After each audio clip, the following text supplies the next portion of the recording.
नमस्कार साथियों। क्या मैं आपसे एक छोटा सा प्रश्न पूछ सकता हूं? यदि आज सुबह आप घर से निकलते समय दर्पण में अपना चेहरा न देखते, तो क्या आपको पूरा दिन बेचैनी होती? और अब दूसरा प्रश्न, यदि आज सुबह आपने अपने चरित्र, कैरेक्टर, अपने विचारों, थॉट्स, अपने व्यवहार, बिहेवियर्स, अपनी करुणा, कंपैशन और अपने अहंकार, ईगो, अपनी आत्मा, सोल का दर्पण देखा होता, तो क्या आपको उतनी ही चिंता होती? सोचिए, हम दिन में कई बार अपना चेहरा देखते हैं ना, लेकिन अपने भीतर झांकने का साहस कितनी बार करते हैं? कुछ वर्ष पहले एक प्रतिष्ठित विश्वविद्यालय में मुझे कुछ युवाओं से बात करने का अवसर मिला था। कार्यक्रम समाप्त होने के बाद एक छात्र मेरे पास आए। बहुत आकर्षक व्यक्तित्व, महंगे कपड़े, आत्मविश्वास से भरी चाल, लेकिन उनकी आंखों में अजीब सी उदासी थी। उन्होंने कहा, सर, लोग कहते हैं कि मैं बहुत अच्छा दिखता हूं, लेकिन मुझे अपने आप से प्यार नहीं है। मैंने पूछा, क्यों? उन्होंने उत्तर दिया, क्योंकि लोग मेरे चेहरे की तारीफ करते हैं, मेरे चरित्र की नहीं। मेरे कपड़ों की बात करते हैं, मेरे संस्कारों की नहीं। मेरे तस्वीरों पर हजारों लाइक्स आते हैं, लेकिन मेरी आत्मा अकेली है।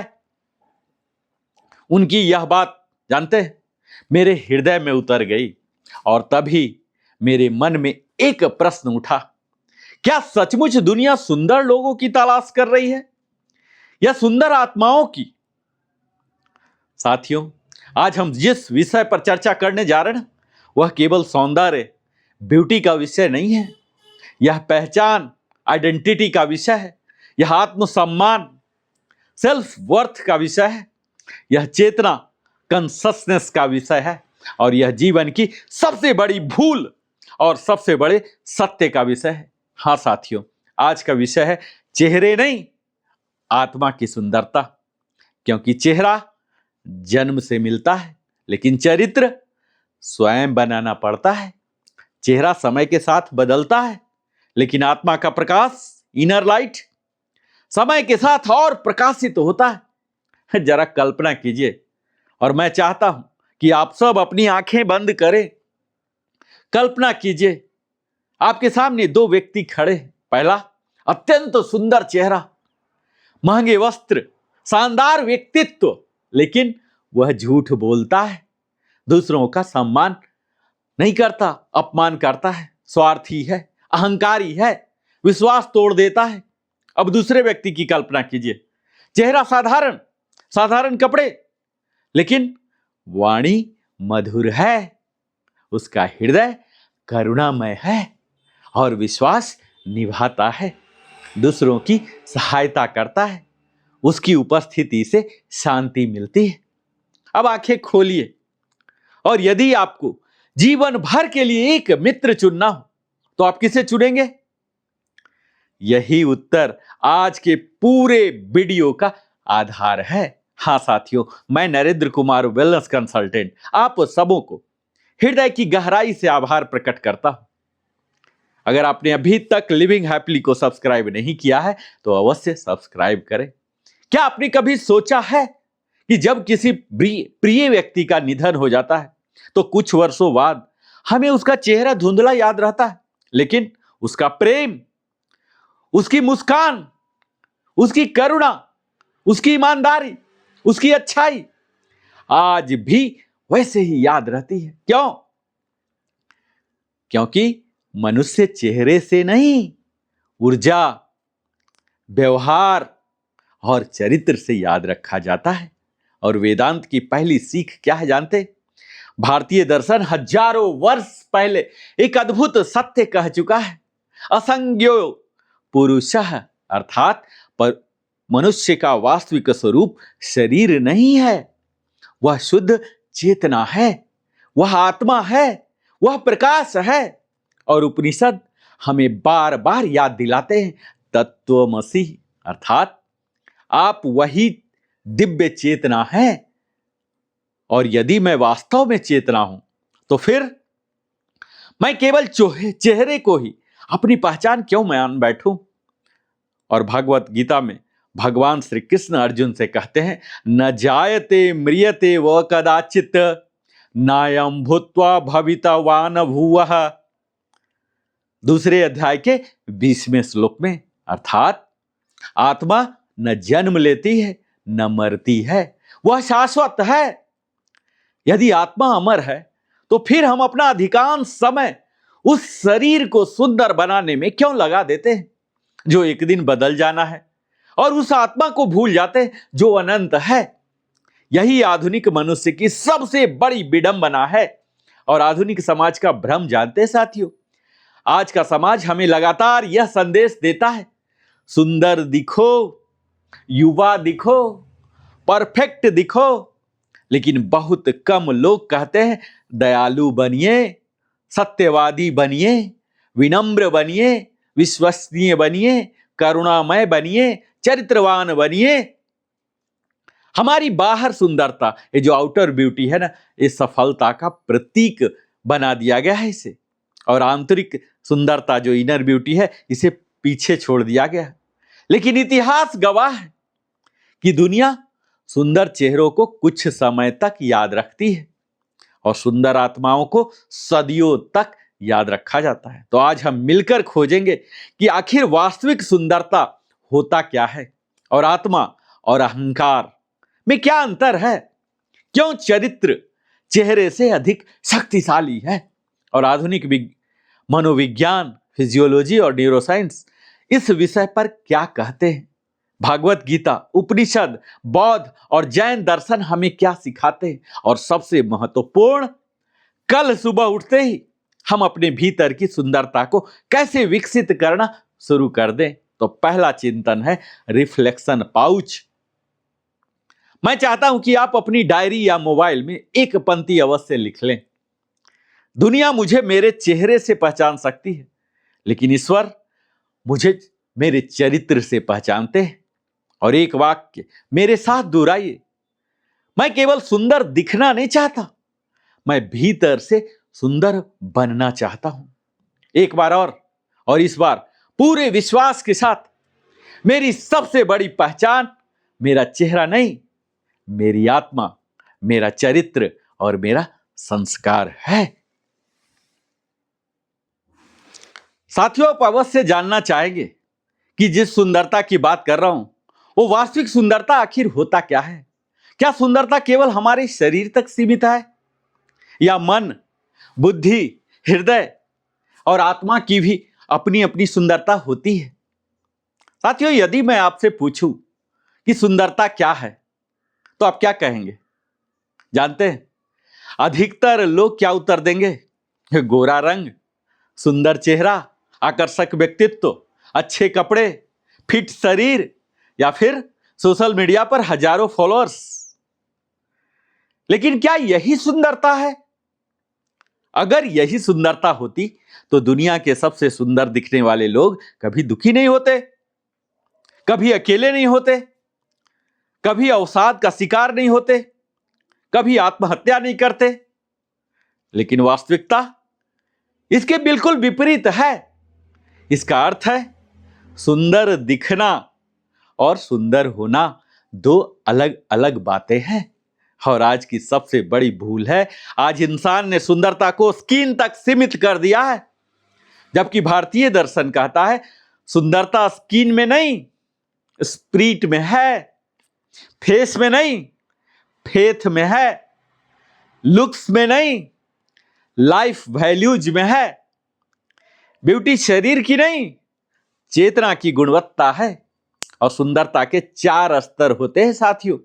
आज मैं आपको उन चारों आयाम को बताना चाहता हूं, और यदि आप इन्हें समझ लिए तो जीवन बदल जाएगा। पहला स्तर होता है शरीर की सुंदरता, फिजिकल ब्यूटी। हां, शरीर की सुंदरता भी महत्वपूर्ण है। योग, व्यायाम, स्वच्छता, संतुलित आहार, अच्छा पहनावा, ये सब आवश्यक हैं। और भारतीय संस्कृति ने कभी शरीर की उपेक्षा नहीं की है। योग कहता है शरीर माध्यम खलु धर्म साधनम, अर्थात यह शरीर ही जीवन के सबसे श्रेष्ठ कार्यों का साधन है। लेकिन समस्या तब शुरू होती है जब शरीर हमारी पहचान बन जाती है, जब हम यह सोचने लगते हैं कि मैं जैसा दिखता हूं वैसा ही हूं। यही भ्रम प्रारंभ होता है। और दूसरा स्तर होता है ब्यूटी ऑफ माइंड, हमारे मन की सुंदरता। एक व्यक्ति बहुत सुंदर दिख सकता है, लेकिन यदि उसका मन ईर्ष्या, जिलसी, क्रोध, एंगर और तुलना, कंपैरिजन और नफरत से भरा हो, तो क्या वह वास्तव में सुंदर है? नहीं ना। तो मन की सुंदरता क्या है? शुभ विचार, सकारात्मक दृष्टि, क्षमा, संतोष, करुणा, दूसरों की सफलता देखकर प्रसन्न होना, और यही मन की सुंदरता है। तो याद रखिए साथियों, चेहरे की मुस्कान कैमरा देखता है, लेकिन मन की मुस्कान पूरा संसार महसूस करता है। और तीसरा स्तर होता है बुद्धि की सुंदरता, ब्यूटी ऑफ इंटेलेक्ट, यानी ज्ञान, विवेक, विजडम, निर्णय क्षमता, डिसीजन मेकिंग, सत्य को पहचानने की शक्ति जानते हैं। यही बुद्धि की सुंदरता है। आज आर्टिफिशियल इंटेलिजेंस जानकारी दे सकती है, लेकिन विवेक नहीं। गूगल उत्तर दे सकता है, लेकिन जीवन का सही निर्णय नहीं। विवेक तभी आता है जब बुद्धि विनम्र हो। अहंकारी बुद्धि सबसे खतरनाक होती है। और चौथा स्तंभ होता है ब्यूटी ऑफ द सोल, आत्मा की सुंदरता। जब हम सबसे गहरे स्तर पर पहुंचते हैं ना साथियों, तब हमें पता होता है कि आत्मा की सुंदरता आखिर क्या है। क्या आत्मा का कोई रंग होता है? नहीं। क्या आत्मा की कोई जाति होती है? नहीं। क्या आत्मा अमीर या गरीब होते हैं? नहीं। आत्मा की सुंदरता उसके गुणों से प्रकट होती है, जैसे प्रेम, करुणा, सत्य, विनम्रता, सेवा, क्षमा, धैर्य, निष्काम कर्म, सेल्फलेस एक्शन। यही आत्मा का श्रृंगार है। जरा कल्पना कीजिए साथियों कि एक कमल की, वह कहां खिलता है? कीचड़ में, हम सब जानते हैं ना। लेकिन क्या वह कीचड़ की गंध अपने भीतर भर लेता है? नहीं ना। वह उसी कीचड़ से ऊपर उठकर सूर्य की ओर खिलता है। ये देखिए कमल, है ना साथियों। हमारा जीवन भी उसी कमल जैसा होना चाहिए। दुनिया में सकारात्मकता रहेगी, आलोचना रहेगी, ईर्ष्या भी रहेंगे, लेकिन यदि हमारी आत्मा शुद्ध है, सुंदर है, तो हम परिस्थितियों से ऊपर उठ सकते हैं। और आधुनिक मनोविज्ञान क्या कहता है जानते हैं? फिजियोलॉजी, पॉजिटिव फिजियोलॉजी कहती है कि दीर्घकालिक खुशी, जो लॉन्ग टर्म हैप्पीनेस है ना, इसके सबसे बड़ा स्रोत है meaningful relationship, gratitude, kindness, purpose, compassion. इनमें से कोई भी फेस ब्यूटी पर निर्भर नहीं है। और न्यूरोसाइंस बताती है जब हम किसी की सहायता करते हैं ना साथियों, तो हमारे मस्तिष्क में ऑक्सीटोसिन, डोपामाइन और सीरोटोनिन जैसे रसायन सक्रिय होते हैं। यानी दूसरे के जीवन में प्रकाश बनना हमारे मस्तिष्क को भी स्वस्थ बनाता है। इसलिए हमारी आत्मा की सुंदरता केवल आध्यात्मिक सत्य नहीं है, वैज्ञानिक सत्य भी है। एक बार की वाक्या बताता हूं। एक बार किसी ने मदर टेरेसा से पूछा, आप दुनिया की सबसे सुंदर महिला क्यों मानी जाती हैं? उन्होंने मुस्कुराकर क्या जवाब दिया जानते हैं? क्योंकि सुंदरता चेहरे में नहीं, प्रेम करने में, क्षमता में होती है। जरा सोचिए, उनके पास न फिल्मी ग्लैमर था, न फैशन, न मेकअप, फिर भी पूरी दुनिया उन्हें सम्मान देती थी। क्यों? क्योंकि सब सेवा सबसे सुंदर आभूषण है। और स्वामी विवेकानंद कहा करते थे, strength is life and weakness is death. लेकिन यह शक्ति केवल शरीर की नहीं, चरित्र की थी। उन्होंने कहा, यदि चरित्र नहीं तो शिक्षा भी अधूरी है। और आज डिग्रियां बढ़ रही हैं लेकिन चरित्र घट रहा है, सूचना बढ़ रही है लेकिन आत्मबोध, सेल्फ अवेयरनेस कम हो रहा है। यही आधुनिक संकट है। यदि आज आपकी सारी सुंदरता छीन जाए, यदि उम्र आपके चेहरे पर अपनी रेखाएं लिख दे, यदि बाल सफेद हो जाएं, यदि शरीर पहले जैसा न रहे, तो क्या आपके पास ऐसा कुछ बचेगा जिससे लोग फिर भी आपको प्रेम करें? यदि उत्तर हां है ना साथियों, तो समझ लीजिए आपने आत्मा की सुंदरता को छू लिया है। हर सुबह दर्पण में चेहरा देखने से पहले आप खुद से 5 प्रश्न पूछिए कि क्या आज मेरे विचार सुंदर हैं? क्या मेरी वाणी किसी का हृदय जीत सकती है? क्या मेरा व्यवहार सम्मान देने वाला है? क्या मेरे निर्णय सत्य पर आधारित हैं? क्या मेरी आत्मा आज कल से अधिक प्रकाशित है? यदि इन 5 प्रश्नों का उत्तर हां है, तो यकीन मानिए साथियों, दुनिया की कोई भी कॉस्मेटिक क्रीम आपको उतना सुंदर नहीं बना सकती जितना आपका चरित्र बना सकता है। अपनी आंखों को एक क्षण के लिए बंद कीजिए। अपने जीवन में ऐसे एक व्यक्ति को याद कीजिए जो बहुत सुंदर नहीं था लेकिन आज भी आपके हृदय में बसता है। अब सोचिए, आप उसे क्यों याद करते हैं? उसके चेहरे के कारण या उसके प्रेम के कारण? यही है आत्मा की सुंदरता। लेकिन अब एक महत्वपूर्ण प्रश्न उठता है साथियों कि यदि आत्मा हमारी इतनी सुंदर है तो फिर हमारे भीतर क्रोध, ईर्ष्या, तुलना, घमंड और स्वार्थ कहां से आते? वह कौन सा पर्दा है जो आत्मा के प्रकाश को ढक देता है? ये कौन है जानते हैं? अहंकार, ईगो।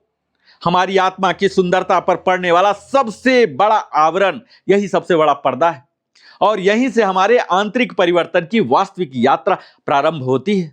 साथियों, क्या आपने कभी साफ आईने पर धूल जमते देखी है? जब आईना धूल से भर जाता ना, तो क्या हमारा चेहरा बदल जाता है? नहीं ना, चेहरा वही रहता है ना। बदलता केवल रिफ्लेक्शन है। ठीक इसी प्रकार हमारी आत्मा कभी कुरूप नहीं होती। वह सदैव निर्मल, प्रकाशमय और दिव्य रहती है। लेकिन उस पर एक धूल जम जाती है जिसका नाम है अहंकार, ईगो, और यही हमें अपनी वास्तविक सुंदरता देखने नहीं देती। मैंने पिछले वीडियो में करीब 1.5 घंटे के वीडियो में बात किया था साथियों कि अहंकार क्या है। अगर आपने नहीं देखा होगा तो देखिएगा।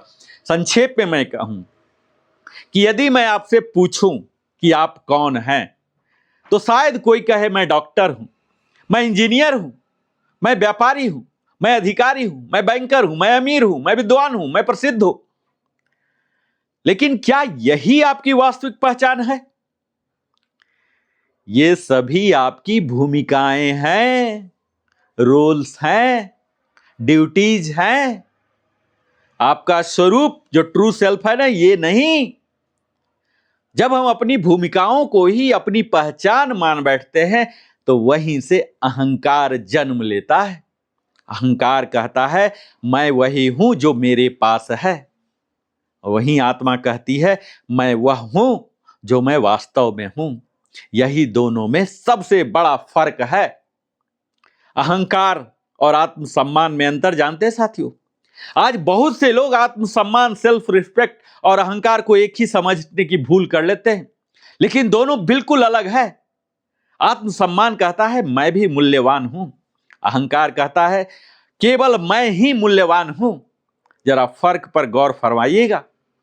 आत्मसम्मान दोनों दूसरे का सम्मान करना सिखाता है, जबकि अहंकार दूसरे को छोटा दिखाने में आनंद लेता है। आत्मसम्मान आत्मविश्वास देता है, जबकि अहंकार तुलना पैदा करता है। तो याद रखिएगा, आत्मसम्मान आपको ऊंचा उठाता है और अहंकार आपको दूसरे से ऊंचा दिखाना चाहता है। इसलिए भगवान श्री कृष्ण कहते हैं अहंकारम बलम, दर्पम कामम क्रोधम, परिग्रहम गीता के 16वां अध्याय में, अर्थात अहंकार, दर्प, प्राइड, अनियंत्रित इच्छाएं और क्रोध, ये हमारे वास्तविक स्वरूप से हमें दूर ले जाते हैं। जरा गौर कीजिएगा, गीता अहंकार को केवल एक बुरी आदत नहीं कहती, बल्कि आध्यात्मिक अंधकार का कारण बताती है। क्योंकि अहंकार कहता है मैं करता हूं, जबकि ज्ञान कहता है मैं केवल एक माध्यम, इंस्ट्रूमेंट हूं। और अहंकार की सबसे खतरनाक चाल जानते हैं? अहंकार कभी सीधे नहीं आता, वह बहुत सभ्य कपड़े पहनकर आता है। वह कहता है मैं सबसे अधिक जानता हूं, मुझे कोई सिखा नहीं सकता, मुझसे गलती हो नहीं सकती, मेरे बिना यह काम नहीं चलेगा। और सबसे खतरनाक वाक्य, मैं सही हूं, बाकी सब गलत है, वो सभी को खारिज करता है। और यहीं से संबंध टूटते हैं, परिवार टूटते हैं, मित्रता टूटती है, संस्थाएं टूटती है, यहां तक कि राष्ट्र भी टूट जाते। और महाभारत का सबसे बड़ा पाठ जानते हैं? महाभारत का युद्ध केवल हस्तिनापुर के सिंहासन का युद्ध नहीं था, वह अहंकार और धर्म का युद्ध था। क्योंकि दुर्योधन के पास शक्ति थी, सेना थी, संपत्ति थी, राज्य था, लेकिन एक चीज नहीं थी, विनम्रता, ह्यूमिलिटी। और जब श्री कृष्ण स्वयं शांति का प्रस्ताव लेकर गए तो दुर्योधन ने सत्य स्वीकार करने के बजाय अपने अहंकार को चुना, और परिणाम इतिहास गवाह है। अहंकार जीतने निकला था, लेकिन स्वयं हार गया। तो याद रखिए साथियों, अहंकार कभी हार मानना नहीं चाहता, इसलिए अंत में जीवन उससे सब कुछ छीन लेता है। और रामायण का सबसे बड़ा संदेश जानते हैं? रावण असाधारण विद्वान था, शिव भक्त था, संगीतज्ञ था, राजनीतिज्ञ था, बलशाली था। यदि केवल ज्ञान ही महानता का प्रमाण होता तो रावण सबसे महान होता। फिर उसका पतन क्यों हुआ? एक शब्द, अहंकार। उसने अपने ज्ञान को विनम्रता से नहीं जोड़ा, और ज्ञान बिना विनम्रता के जानते हैं विनाश का कारण बन जाता है। और आधुनिक विज्ञान क्या कहता है जानते हैं? बिहेवियरल साइंस बताती है कि जब हमारा ईगो आइडेंटिटी किसी पद, उपलब्धि या बाहरी पहचान से जुड़ जाता है तो हमारा मस्तिष्क पर आलोचना को व्यक्तिगत आक्रमण, पर्सनल अटैक समझने लगता है। और इसी वजह से छोटी सी आलोचना पर भी क्रोध आता है, कोई सुझाव भी अपमान जैसा लगता है, दूसरे की सफलता से असुरक्षा होती है। यह मस्तिष्क का सुरक्षा तंत्र है। लेकिन यदि हम सजग, माइंडफुल न रहें तो यही तंत्र हमारे विकास का सबसे बड़ा शत्रु बन जाता है। और न्यूरोसाइंस का दृष्टिकोण जानते हैं साथियों?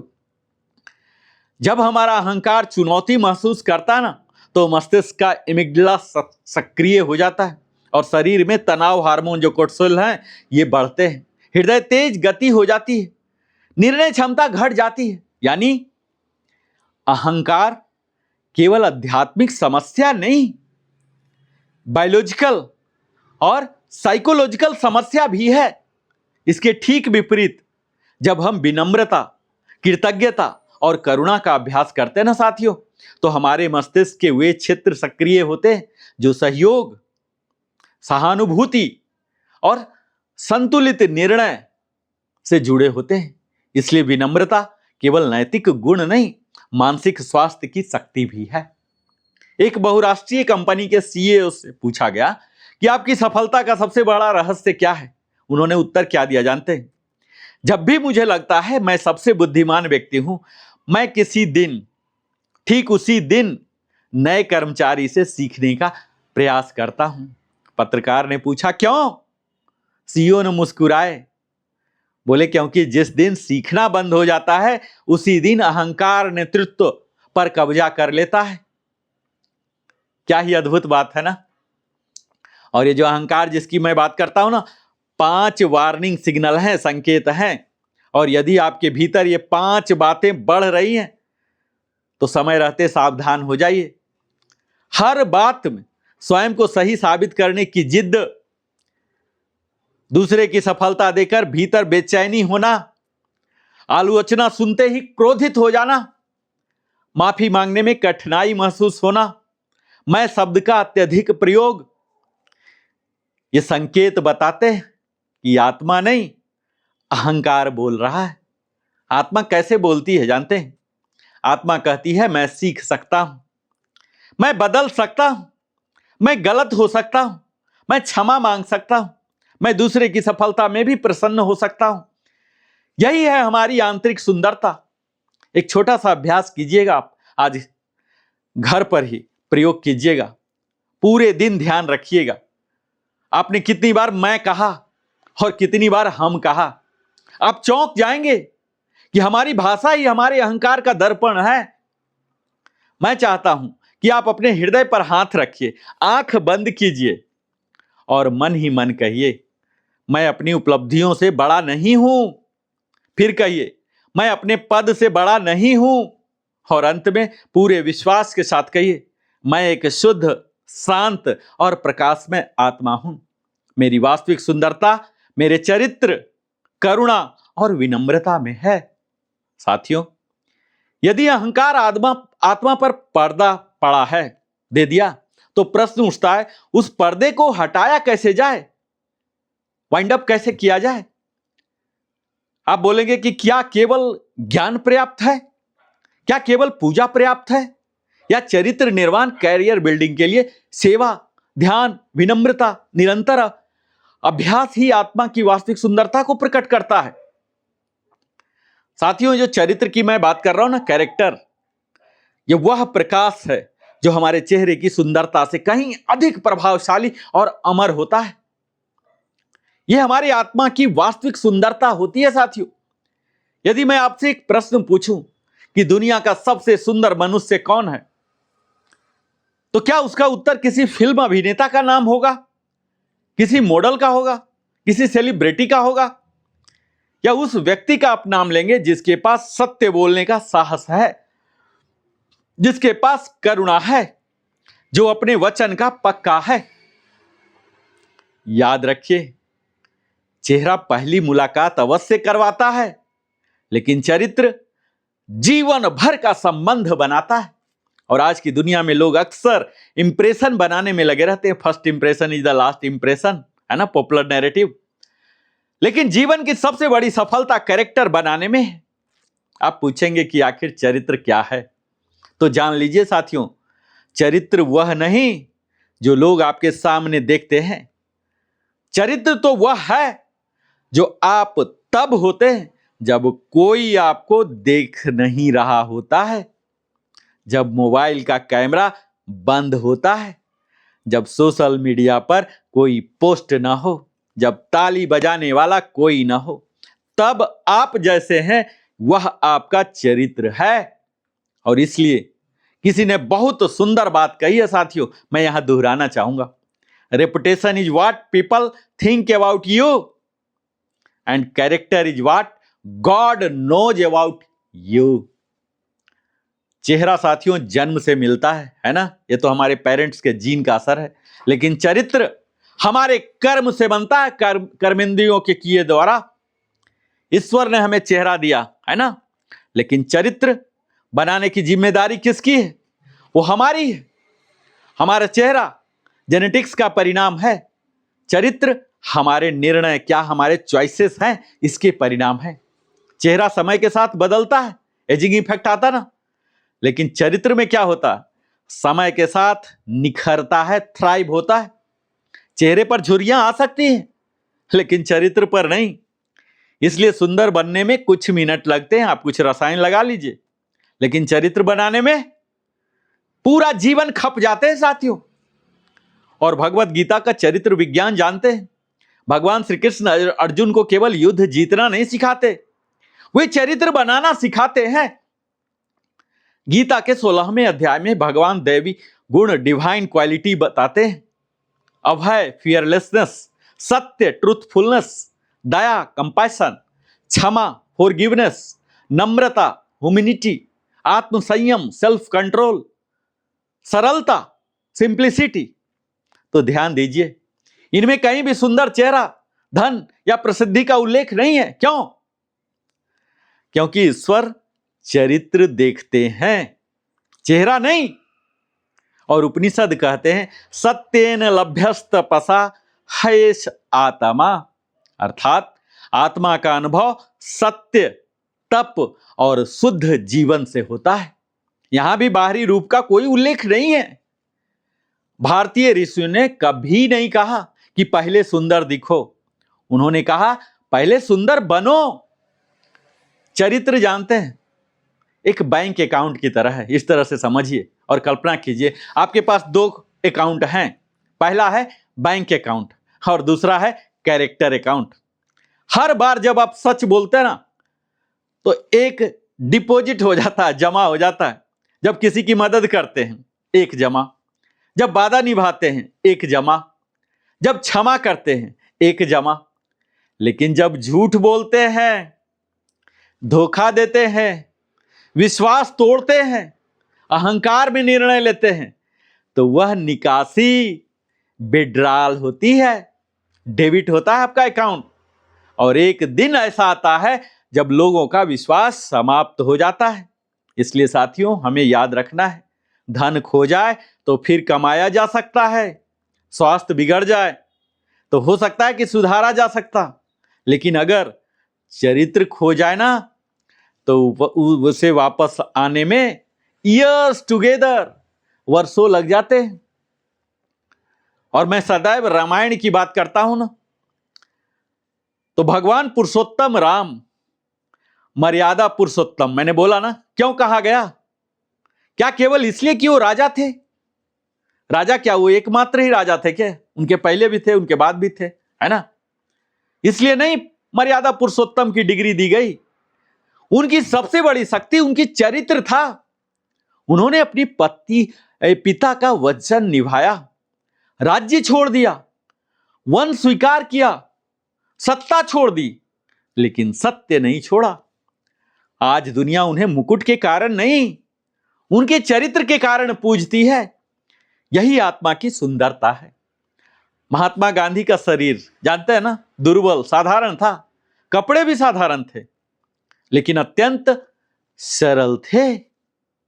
लेकिन उनके चरित्र की शक्ति कितनी महान थी कि साम्राज्य, इंपायर, जो कॉलोनियल रूल थे ब्रिटिश, उनके सामने टिक नहीं पाए। उन्होंने कहा मेरा जीवन ही मेरा संदेश है। क्या अद्भुत वाक्य है ना। आज हम इस वीडियो में आप लोगों को प्रभावित करना चाहते हैं, लेकिन गांधी जी ने अपने जीवन से प्रेरित किया। और आधुनिक विज्ञान क्या कहता है जानते हैं? पॉजिटिव साइकोलॉजी के शोध बताते हैं कि विश्वास किसी भी सफल संबंध की सबसे महत्वपूर्ण नींव है। और विश्वास किससे बनता है जानते हैं? हमारे चेहरे से नहीं, चरित्र से। और हार्वर्ड बिजनेस स्कूल सहित अनेक नेतृत्व अध्ययनों में यह पाया गया है कि दीर्घकालिक नेतृत्व, जो लॉन्ग टर्म लीडरशिप का सबसे बड़ा आधार क्या है जानते हैं? इंटेग्रिटी, ऑनेस्टी, एम्पैथी और रिलायबिलिटी। यानी character is the ultimate leadership skill. एक बड़ी कंपनी में जानते साथियों, दो उम्मीदवार अंतिम चयन तक पहुंच गए थे। पहला अत्यंत प्रतिभाशाली था, दूसरा थोड़ा कम अनुभवी। लेकिन चयन दूसरे व्यक्ति का हुआ। कारण पूछा गया तो एचआर हेड ने क्या उत्तर दिया जानते हैं? जो स्किल है ना, ये सिखाई जा सकती है, लेकिन कैरेक्टर नहीं। तो साथियों, ये जो कौशल है ना, आपको नौकरी दिला जरूर सकता है, लेकिन चरित्र आपको सम्मान दिलाता है। और इस चरित्र की जो मैं बात कर रहा हूं ना, इसकी परीक्षा कब होती है जानती है? जब सब कुछ चला अच्छा चल रहा हो तब नहीं। चरित्र की परीक्षा तब होती है जब कोई आपको अपमानित करे, कोई आपका अधिकार छीन ले, कोई आपकी आलोचना करे, कोई आपके साथ अन्याय करे, कोई आपकी सफलता से ईर्ष्या करे। उस समय आपका उत्तर आपके चरित्र का परिचय होता है साथियों। और यदि कोई आपके बारे में बुरा बोले तो क्या आपका चरित्र छोटा हो जाता है? नहीं ना। लेकिन यदि आप उसके उत्तर में अपना स्तर गिरा दें तो चरित्र अवश्य छोटा हो जाता है। इसलिए दूसरे का व्यवहार उनका संस्कार है, आपका उत्तर आपका चरित्र है।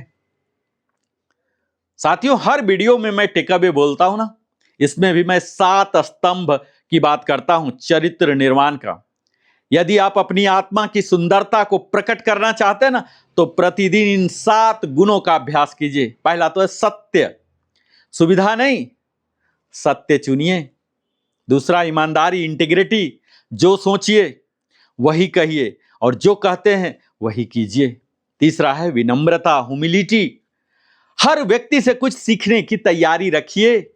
चौथा है करुणा, कंपैशन, लोगों को जज करने से पहले उन्हें समझने का प्रयास कीजिए। और पांचवा है अनुशासन, चरित्र आदतों से बनता है, इरादों से नहीं। और छठा होता है ग्रेटिट्यूड, जिसे धन्यवाद देना आता है उसे घमंड छू नहीं सकता।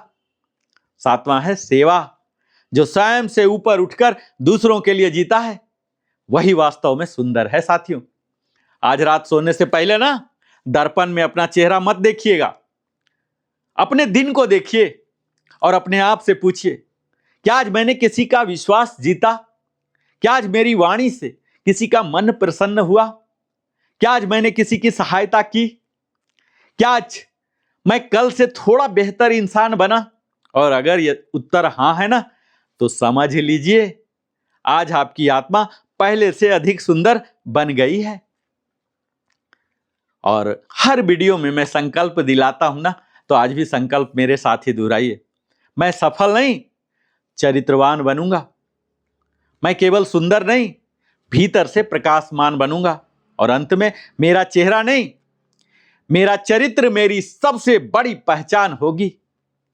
साथियों, अब तक हमने समझा कि आत्मा की सुंदरता क्या है, अहंकार उसे कैसे ढक देता है, चरित्र उसे कैसे प्रकट करता है। लेकिन अब एक और गहन प्रश्न उठता है कि क्या यह केवल एक नैतिक शिक्षा है, या संसार के सभी महान आध्यात्मिक दर्शन भी यही सत्य सिखाते हैं? दिमाग क्या करता है जानते हैं? चेहरा देखता है और हृदय चरित्र देखता है और आत्मा सत्य को पहचानती है। साथियों, अब तक हमने वेदांत, गीता, उपनिषद, बुद्ध और महावीर सबकी दृष्टि से समझा कि वास्तविक सुंदरता आत्मा में है। लेकिन अब एक रोचक प्रश्न उठता है, यदि यह सत्य है तो फिर पूरी दुनिया बाहरी सुंदरता के पीछे क्यों भाग रही है? क्यों करोड़ों लोग हर दिन आईने के सामने खड़े होकर स्वयं को मूल्यांकन करते, लेकिन अपने विचारों का मूल्यांकन नहीं करते? क्यों एक छोटी सी झुर्री जो रिंकल आ जाती है हमें परेशान कर देती है, लेकिन एक कठोर शब्द बोलने के बाद भी हम बेचैन नहीं होते?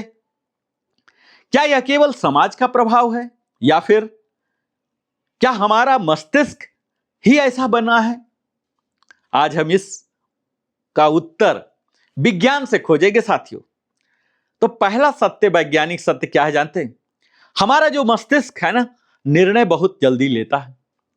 और यदि मैं इस वीडियो में किसी अजनबी को बुलाऊं तो केवल 5 से 7 सेकंड में अधिकांश लोग उसके बारे में एक धारणा, जैसे फर्स्ट इंप्रेशन बना लेंगे। कैसा दिखता है, कैसा पहनावा है, आत्मविश्वासी लगता है या नहीं, विश्वसनीय होगा या नहीं। ध्यान दीजिए, हमारा जो मस्तिष्क है ना, तेजी से निर्णय के लिए बना है। इसे थिन स्लाइसिंग कहा जाता है। यह हमारी बायोलॉजिकल प्रवृत्ति है। लेकिन समस्या तब शुरू होती है जब हम पहली छवि जो होती है ना, फर्स्ट इंप्रेशन, को ही अंतिम इंप्रेशन, अल्टीमेट ट्रुथ मान लेते हैं। हैलो इफेक्ट जानते हैं?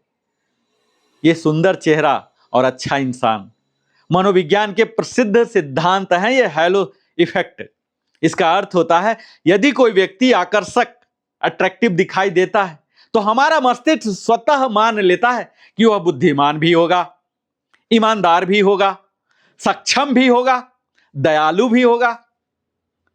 लेकिन क्या वास्तविक जीवन में ऐसा होता है? आपने नोटिस किया होगा ना? आप निश्चित जवाब देंगे बिल्कुल नहीं। और इतिहास में अनेक अत्यंत सुंदर चेहरे अपराधी भी रहे और अत्यंत साधारण दिखने वाले लोग मानवता के महानतम सेवक बने हैं। इसलिए दिखावट, जो अपीयरेंस है, और चरित्र समानार्थी नहीं है। आप एक छोटा सा प्रयोग कीजिएगा।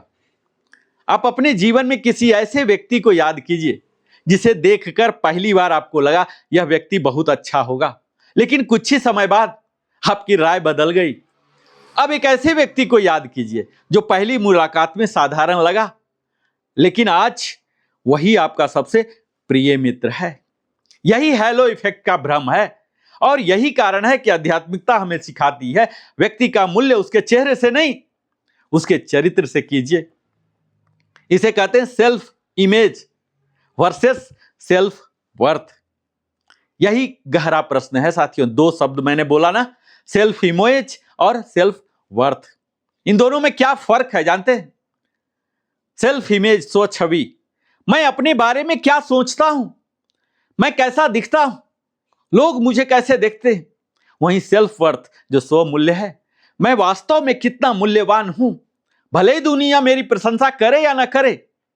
आज अधिकांश लोग अपनी पूरी जिंदगी सेल्फ इमेज सुधारने में लगा देते हैं, लेकिन सेल्फ वर्थ विकसित नहीं करते। वे चेहरा सुंदर अवश्य बनाते हैं, लेकिन आत्मविश्वास नहीं। वे शरीर को सजाते हैं, लेकिन आत्मा को नहीं। आज इंस्टाग्राम, फेसबुक, यूट्यूब और न जाने कितने अन्य डिजिटल प्लेटफॉर्म ने तुलना, कंपैरिजन सिंड्रोम को सामान्य बना दिया है। हम सुबह उठते ही क्या देखते हैं? किसी की विदेश यात्रा, किसी की नई कार, किसी का परफेक्ट बॉडी, किसी का परफेक्ट फेस, और धीरे धीरे हमारा मन कहने लगता है मैं पर्याप्त अच्छा नहीं हूं। और यहीं से शुरू होता है comparison trap. Social comparison theory जानते हैं साथियों? साइकोलॉजिस्ट लियोन फास्टिंगर ने बताया मनुष्य स्वयं को समझने के लिए दूसरों से तुलना करता है। यह स्वाभाविक है, लेकिन यदि तुलना प्रेरणा बन जाए तो विकास होता है, और यदि तुलना ही पहचान बन जाए तो दुख निश्चित है। इसलिए दूसरे से प्रेरित होइए, लेकिन स्वयं को उनके आधार पर मत थोपिए। भगवद गीता पहले ही कह चुकी है। भगवान श्री कृष्ण कहते हैं 6ठे अध्याय के 5वां श्लोक, उद्धरेदात्मात्मनम नात्मानम वसावदेत। अर्थात हम अपने उत्थान का कारण बने, स्वयं अपने पतन का नहीं। आज हम दूसरे की तुलना करके अपने ही मन को गिरा देते हैं। यही आधुनिक तनाव का एक बड़ा कारण है। और न्यूरोसाइंस जानते हैं क्या कहता है? इसे कहता है प्रशंसा का नशा। अब विज्ञान की एक रोचक बात सुनिए। जब कोई प्रशंसा करता है ना, या सोशल मीडिया पर लाइक आते हैं, तो मस्तिष्क में एक रसायन सक्रिय होता है, इसे बोलते हैं डोपामाइन। यह हमें अच्छा महसूस कराता है, लेकिन समस्या तब होती है जब हम अपने आत्मसम्मान को डोपामाइन पर आधारित कर देते हैं, और फिर हमें हर समय अधिक लाइक्स, अधिक फॉलोअर्स, अधिक प्रशंसा, अधिक वैलिडेशन चाहिए, और धीरे धीरे हम दूसरे की नजरों में जीने लगते हैं, अपने हृदय में नहीं।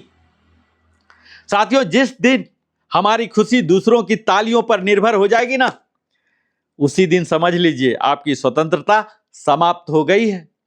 इसे कहते हैं आइडेंटिटी क्राइसिस, यानी मैं कौन हूं। आज सबसे बड़ी समस्या डिप्रेशन नहीं है, सबसे बड़ी समस्या आइडेंटिटी क्राइसिस। यदि मैं आपसे पूछूं आप कौन है, तो अधिकांश लोग यही उत्तर देंगे ना, मैं डॉक्टर हूं, इंजीनियर हूं, व्यवसायी हूं, बैंकर हूं, अधिकारी हूं। लेकिन एक दिन आपका पद चला जाएगा, सेवानिवृत्त हो जाएंगे ना 60, 65, 70 जब भी तो क्या आपकी पहचान समाप्त हो जाएगी? नहीं ना। यही गीता कहती है, यही वेदांत कहता है, और आज आधुनिक साइकोलॉजी भी यही कहती है। Role is not identity. आपका पद आपकी पहचान नहीं है, आपकी संपत्ति आपकी पहचान नहीं है, आपका चेहरा आपकी पहचान नहीं है। आपकी आत्मा, आपका चरित्र और आपके मूल्य, वैल्यूज, यह आपकी वास्तविक पहचान है। विश्व प्रसिद्ध मनोवैज्ञानिक डेनियल गोलमैन ने बताया, जीवन में सफलता का बड़ा आधार केवल आईक्यू नहीं है, बल्कि इमोशनल इंटेलिजेंस, ईआई है। और इमोशनल इंटेलिजेंस के 5 पिलर हैं: self awareness, self regulation, motivation, empathy और सोशल स्किल। ध्यान दीजिए साथियों, इनमें कहीं भी सुंदर चेहरा शामिल नहीं है। क्यों? क्योंकि लोग अंततः आपके रूप से नहीं, आपके व्यवहार से जुड़ते हैं। एक प्रश्न जो जीवन बदल सकता है। आज रात सोने से पहले आईने में केवल अपना चेहरा मत देखिएगा। अपने आप से पूछिएगा कि यदि मेरा चेहरा बदल जाए तो क्या मेरा मूल्य भी बदल जाएगा? यदि उत्तर हां है तो अभी आत्मबोध की यात्रा शुरू करनी है, और यदि उत्तर नहीं है तो समझ लीजिए आप आत्मा की सुंदरता को समझने लगे हैं। साथियों, विज्ञान और अध्यात्म आज एक ही दिशा में खड़े दिखाई देते हैं। दोनों के दोनों कहते हैं मनुष्य का वास्तविक मूल्य उसकी बाहरी छवि नहीं, आउटर इमेज में नहीं, बल्कि आंतरिक स्वरूप, इनर कैरेक्टर, भावनात्मक परिपक्वता, इमोशनल मैच्योरिटी, करुणा, कंपैशन और जागरूकता, अवेयरनेस में है। लेकिन अभी हमारी यात्रा पूरी नहीं हुई, क्योंकि एक महत्वपूर्ण प्रश्न शेष है। यदि हमारी मस्तिष्क तुलना करता है, अहंकार बनाता है और प्रशंसा का आदी हो जाता है, तो क्या हम अपने मस्तिष्क को बदल भी सकते हैं? क्या हमारा व्यक्तित्व जीवन भर में एक जैसा रहता है, या मस्तिष्क स्वयं को बदलने की क्षमता रखता है? साथियों, अभी तक हमने भी इस वीडियो में जाना ना कि वास्तविक सुंदरता क्या है, अहंकार उसे कैसे ढक देता है, चरित्र उसे कैसे प्रकाशित कर देता है, और विज्ञान भी क्यों कहता है कि व्यक्ति की वास्तविक मूल्य उसके भीतर है। लेकिन अब सबसे महत्वपूर्ण प्रश्न मैं पूछता हूं, क्या इंसान बदल सकता है? यदि कोई क्रोधी है, क्या वह शांत बन सकता है? यदि कोई अहंकारी है, तो क्या वह विनम्र बन सकता है? यदि कोई वर्षों से ईर्ष्या, तुलना और असुरक्षा में जी रहा, तो क्या वह प्रेम और करुणा में भर सकता है? या हम जैसे हैं वैसे ही हमेशा रहेंगे? साथियों, आज विज्ञान और अध्यात्म दोनों एक साथ खड़े होकर कहते हैं, हां, मनुष्य बदल सकता है, और यही मानव जीवन की सबसे बड़ी आशा है। न्यूरोप्लास्टिसिटी कहते हैं साथियों, यानी मस्तिष्क स्वयं को बदल सकता है। कुछ दशक पहले तक वैज्ञानिक यह मानते थे कि एक निश्चित आयु के बाद मस्तिष्क लगभग अस्थिर हो जाता है, लेकिन आधुनिक न्यूरोसाइंस ने एक क्रांतिकारी सत्य बताया। उसे ही कहते हैं न्यूरोप्लास्टिसिटी, अर्थात ब्रेन कैन रीवायर इटसेल्फ। हमारा मस्तिष्क नए अनुभवों, नई आदतों और नए विचारों के अनुसार अपने तंत्रिका तंत्र, न्यूरल पाथवे बदल सकता है। जरा सोचिए, यदि आप प्रतिदिन क्रोध करते हैं तो क्रोध का मार्ग मजबूत होता जाता है। यदि आप प्रतिदिन कृतज्ञता का अभ्यास करते हैं तो कृतज्ञता का मार्ग मजबूत होता जाता है।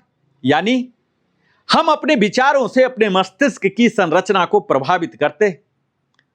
और गीता ने हजारों वर्ष पहले यही कहा था साथियों, अभ्यासेन तु कौन्तेय वैराग्येण च गृह्यते। गीता के 6 अध्याय के 35वां श्लोक, अर्थात मन को अभ्यास, प्रैक्टिस और वैराग्य, डिटैचमेंट से नियंत्रित किया जा सकता है। और आज इसे विज्ञान कहता है न्यूरोप्लास्टिसिटी, गीता इसे अभ्यास कहती है। सिर्फ शब्द ही तो अलग हैं, सत्य तो एक ही है, कैरेक्टर रीवायरिंग। चरित्र कैसे बदलते हैं जानते हैं? चरित्र एक दिन में नहीं बनता। चरित्र छोटे छोटे निर्णयों का संग्रह है। जरा कल्पना कीजिए, 2 लोग प्रतिदिन एक एक निर्णय लेते हैं। पहला, एक दिन एक झूठ बोलता है, दूसरा हर दिन एक सत्य बोलता है। और 1 वर्ष बाद दोनों के चरित्र में कितना अंतर होगा जानते हैं? यही है कैरेक्टर रीवायरिंग। हम अपने हर निर्णय से अपने व्यक्तित्व का निर्माण कर रहे होते हैं। जानते हैं डिफॉल्ट मोड नेटवर्क, जिसे कहते हैं डीएमएन, मन की भटकती हुई दुनिया। और अब मैं आपको मस्तिष्क का एक रोचक भाग बताना चाहता हूं। यही डीएमएन, जब आप कोई विशेष कार्य नहीं कर रहे होते हैं तो आपका मस्तिष्क अक्सर 3 काम करता है। ये क्या करेगा जानते हैं? अपने अतीत को दोहराता है, भविष्य की चिंता करता है और स्वयं के बारे में कहानियां गढ़ता है। यहीं से पैदा होता है तुलना, अहंकार, पछतावा, चिंता और सुरक्षा। यानी मन को दिशा न दी जाए तो वह स्वयं ही दुख की कहानियां बनाने लगता है। और मेडिटेशन हमारे डीएमएन को शांत करता है। अनेक वैज्ञानिक अध्ययनों से यह पता चला साथियों कि नियमित ध्यान अगर करते हैं ना तो यह डीएमएन की आवश्यकता, सक्रियता जो अनावश्यक अननेसेसरी एक्टिव हो जाती है ना, ये कम हो जाएगी, पैसिव हो जाएगी। और इसका क्या प्रभाव होता है जानते हैं? आपको वर्तमान क्षण में रहने की क्षमता बढ़ जाती है, अनावश्यक तुलना घटती है और आपकी सेल्फ अवेयरनेस बढ़ती है, भावनात्मक संतुलन बेहतर होता है। और यही कारण है कि ध्यान केवल धार्मिक अभ्यास नहीं है, मानसिक स्वच्छता, मेंटल हाइजीन भी है। और आपका चरित्र भी संक्रामक है, जिसे कहते हैं मिरर न्यूरॉन्स। क्या आपने देखा है कि यदि कोई व्यक्ति जोर से हंसता है तो आसपास के लोग भी मुस्कुराने लगते हैं? यदि कोई घबरा जाए तो पूरा वातावरण तनावपूर्ण हो जाता है। आखिर ऐसा क्यों? क्योंकि हमारे मस्तिष्क में विशेष तंत्रिका कोशिकाएं होती हैं जिन्हें मिरर न्यूरॉन्स कहा जाता है। वे दूसरे की भावनाओं और व्यवहार का प्रभाव ग्रहण करने में भूमिका निभाती है। इसलिए यदि घर में एक व्यक्ति शांत है तो उसका प्रभाव पूरे परिवार पर पड़ सकता है। यदि नेता विनम्र हो तो संस्था का वातावरण बदल सकता है। यदि शिक्षक करुणामय है तो विद्यार्थी भी वैसे ही बन सकते हैं। तो साथियों याद रखिए, चरित्र केवल आपका निजी गुण नहीं है, यह समाज में फैलने वाली ऊर्जा भी है। मैं एक छोटी सी कहानी बोलता हूं। एक गांव में 2 दीपक जल रहे थे। पहला दीपक बोला, मैं अकेला हूं, मेरा प्रकाश से क्या होगा। दूसरा मुस्कुराया और बोला, तुम केवल एक और दीपक जलाओ। कुछ ही देर में एक दीपक से 10 दीपक जल गए, 1 से 100, 1 से 10, 10 से 100 और पूरा गांव प्रकाश से भर गया। साथियों, करुणा भी ऐसी ही है, विनम्रता भी, सत्य भी, चरित्र भी। आपका एक अच्छा व्यवहार ना कई जीवनों को प्रभावित कर सकता है। और आत्मा की सुंदरता का दैनिक अभ्यास की अगर मैं बात करूं, डेली रीवायरिंग रूटीन की बात करूं ना साथियों, अगर आप चरित्र बदलना चाहते हैं तो प्रतिदिन 5 अभ्यास अवश्य कीजिए। पहला तो 5 मिनट मौन रहिए, अपने विचारों को देखिए ना, उनसे लड़िए मत, रिजेक्ट मत कीजिए। कृतज्ञता, ग्रेटिट्यूड, हर रात 3 ऐसी बात लिखिए जिनके लिए आप धन्यवाद देते हैं। और तीसरा, सेवा, प्रतिदिन बिना किसी अपेक्षा के एक छोटा सा कार्य कीजिए। आत्मचिंतन, आज मैंने कहां अहंकार से प्रतिक्रिया दी और कहां प्रेम से उत्तर दिया। ध्यान कीजिए, प्रतिदिन कम से कम 10 से 15 मिनट श्वास पर ध्यान दीजिए। ये 5 अभ्यास केवल आपकी आदतें नहीं, आपके मस्तिष्क की नई संरचना बना सकते हैं साथियों। और एक वैज्ञानिक और आध्यात्मिक सत्य आपके साथ साझा करूं। विज्ञान कहता है neurons that fire together wire together, अर्थात जिन विचारों और व्यवहारों को हम बार बार दोहराते हैं वे हमारे मस्तिष्क में मजबूत होते जाते हैं। और भारतीय दर्शन कहता है जैसा चिंतन वैसा जीवन।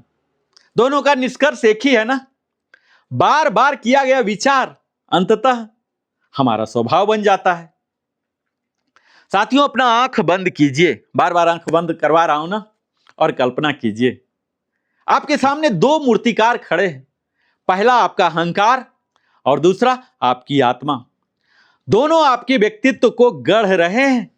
और आप स्वयं से पूछिए, आज मैंने किसे अवसर दिया, अहंकार को या आत्मा को। साथियों, आज से हर सुबह आईने में देखने से पहले अपने आप से केवल एक प्रश्न पूछिए, आज मैं अपने चेहरे को नहीं अपने चरित्र को कितना सुंदर बनाऊंगा। और यदि आपने यह प्रश्न पूछना शुरू कर दिया तो आपका जीवन बदलना शुरू हो जाएगा।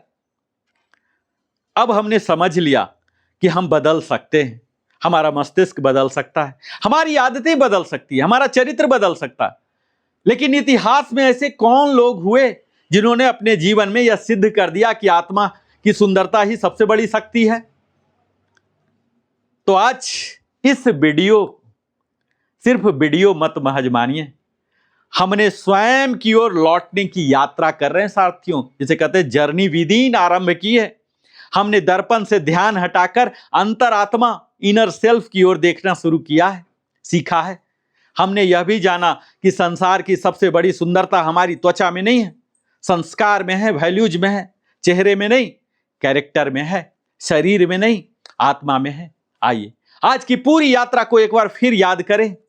हमने जाना चेहरा हमारी पहचान नहीं है, चेहरा केवल हमारा परिचय, इंट्रोडक्शन देता है, लेकिन चरित्र हमारी पहचान, आइडेंटिटी बनाता है।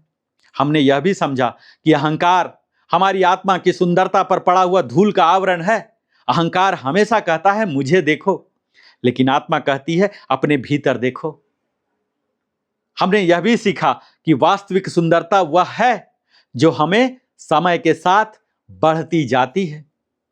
उम्र चेहरे को बदल सकती है ना, एजिंग इफेक्ट आ जाता है, लेकिन प्रेम को नहीं, करुणा को नहीं, विनम्रता को नहीं, सेवा को नहीं, चरित्र को भी नहीं। हमने यह भी जाना भगवत गीता, उपनिषद, वेदांत, भगवान बुद्ध, भगवान महावीर, पतंजलि योग सूत्र सभी एक ही बात तो कहते हैं, स्वयं को शरीर मत समझो, स्वयं को चेतना समझो। और जब यह अनुभव हो जाता है तो तुलना समाप्त हो जाती है, ईर्ष्या समाप्त हो जाती है, घमंड समाप्त हो जाता है, और वहीं से शांति प्रारंभ होती है। हमने यह भी जाना कि विज्ञान भी आज वही कह रहा है। न्यूरोसाइंस कहती है मस्तिष्क बदल सकता है, साइकोलॉजी कहती है व्यवहार बदल सकता है, इमोशनल इंटेलिजेंस कहती है भावनात्मक परिपक्वता सीखी जा सकती है, और आध्यात्मिकता कहती है जब मन बदलता है तो जीवन बदल जाता है। लेकिन अब मैं आपसे एक अंतिम प्रश्न पूछना चाहता हूं। जरा कल्पना कीजिए, आज से 100 वर्ष बाद हम सब इंसान संसार में नहीं होंगे, ये यूट्यूब भी होगा कि नहीं पता नहीं। हमारा घर, हमारी गाड़ी, हमारा पद, हमारा बैंक बैलेंस, हमारी तस्वीर सब पीछे छूट जाएंगी, लेकिन एक चीज रहेगी, यह जान लीजिए। लोग क्या याद रखेंगे?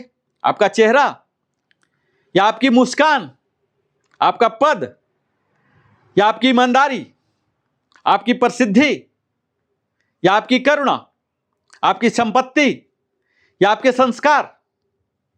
साथियों, इतिहास सुंदर चेहरों की सूची नहीं बनाता। इतिहास क्या बनाता जानते हैं? सुंदर आत्माओं की कहानी लिखता है। एक वृद्ध संत नदी किनारे बैठे थे और एक बालक ने उनसे पूछा, गुरुदेव, मनुष्य की सबसे बड़ी सुंदरता क्या है? संत मुस्कुराए, उन्होंने नदी से थोड़ा जल उठाया और कहा, यदि इस जल में मिट्टी मिला दो तो जल गंदा दिखाई देगा, लेकिन उसका मूल स्वभाव नहीं बदलता।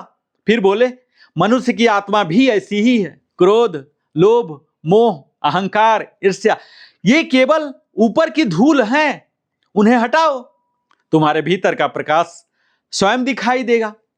तो साथियों, लाइफ कमिटमेंट की जरूरत है, और मैं चाहता हूं कि आज हम सब मिलकर एक संकल्प लेकर जाएं इस वीडियो से ही। मेरे साथ पूरे विश्वास के साथ आप दोहराइए। पहला संकल्प लीजिए, मैं अपने चेहरे से अधिक अपने चरित्र को सुंदर बनाऊंगा। और दूसरा संकल्प, मैं तुलना नहीं करूंगा, मैं स्वयं को श्रेष्ठ रूप बनाऊंगा, उत्कृष्ट रूप दूंगा, द बेस्ट बनाऊंगा। और तीसरा संकल्प, मैं अहंकार नहीं, विनम्रता चुनूंगा। और चौथा संकल्प, मैं सफलता से पहले सज्जनता चुनूंगा, शरीफ बनूंगा। और पांचवा संकल्प, मैं हर दिन कम से कम एक ऐसा कार्य करूंगा जिससे किसी और के जीवन में मुस्कान आए। 21 दिन का इनर ब्यूटी चैलेंज, जानते हैं, मैं आपको आज एक चुनौती देना चाहता हूं। यही 21 दिनों का, अगले 21 दिन का, किसी की निंदा नहीं कीजिए, 21 दिन तक चलेगा। प्रतिदिन एक व्यक्ति को सच्चे मन से प्रशंसा कीजिए, फेक नहीं। प्रतिदिन एक निस्वार्थ सेवा कीजिए, और प्रतिदिन 10 मिनट ध्यान कीजिए, और रात को सिर्फ 5 मिनट आत्मचिंतन कीजिए। और फिर देखिए, केवल आपका व्यवहार नहीं, आपका चेहरा भी बदल जाएगा। क्यों? क्योंकि जब भीतर से शांति आती है ना साथियों, तो वह आंखों में दिखाई देती है। और जब हृदय प्रेम से भरता है तो मुस्कान कृत्रिम नहीं रहती, वो फेक नहीं होता। जब आत्मा प्रकाशित होती है तो व्यक्तित्व आकर्षक नहीं, आभामय, रेडियंट बन जाता है। इसलिए कहता हूं साथियों, याद रखिए, महंगे कपड़े कुछ लोगों को प्रभावित अवश्य कर सकते हैं, महंगी कार कुछ लोगों को आकर्षित कर सकती है, बाहरी सुंदरता कुछ समय तक लोगों का ध्यान खींच सकती है, लेकिन चरित्र पीढ़ियों को प्रेरित करता है। साथियों, जाते जाते मैं जीवन के 5 अमर सूत्र आपके साथ साझा करना चाहूंगा। अगर इस वीडियो को आपने देखा है यहां तक, तो निश्चित मैं समझ सकता हूं कि आप अपने चेतना का उत्थान करने की दिशा में हैं। 5 चीज याद रखिए। सबसे पहला तो यह कहूंगा कि आपका चेहरा जो है ना साथियों, यह परिचय देता है और चरित्र पहचान देता है। दूसरा, अहंकार व्यक्ति को बड़ा दिखाता है, लेकिन विनम्रता व्यक्ति को महान बनाती है। सुंदर दिखना एक उपहार है, गॉड गिफ्टेड है, जिनसे आया है, लेकिन सुंदर होना एक निर्णय है, और जो भीतर से प्रकाशित है वही बाहर से प्रभावशाली है। और 5वीं बात यह है कि दुनिया आपके रूप को कुछ समय जरूर याद रखेगी, लेकिन आपके चरित्र को पीढ़ियां याद रखेंगी। आज स्वामी विवेकानंद हमने नहीं देखा, हमारी पिछली पीढ़ी भी नहीं देखी, पिछली की पिछली पीढ़ी भी नहीं देखी, लेकिन आज उनके एक एक बात चल रही है। क्यों? जब भी आप कल सुबह दर्पण के सामने खड़े होना साथियों, तो केवल अपने बाल मत संवारिए, अपने विचार को भी संवारने का प्रयास कीजिए। केवल अपना चेहरा मत धोइए, अपने मन को भी ईर्ष्या, क्रोध और अहंकार से धो डालिए।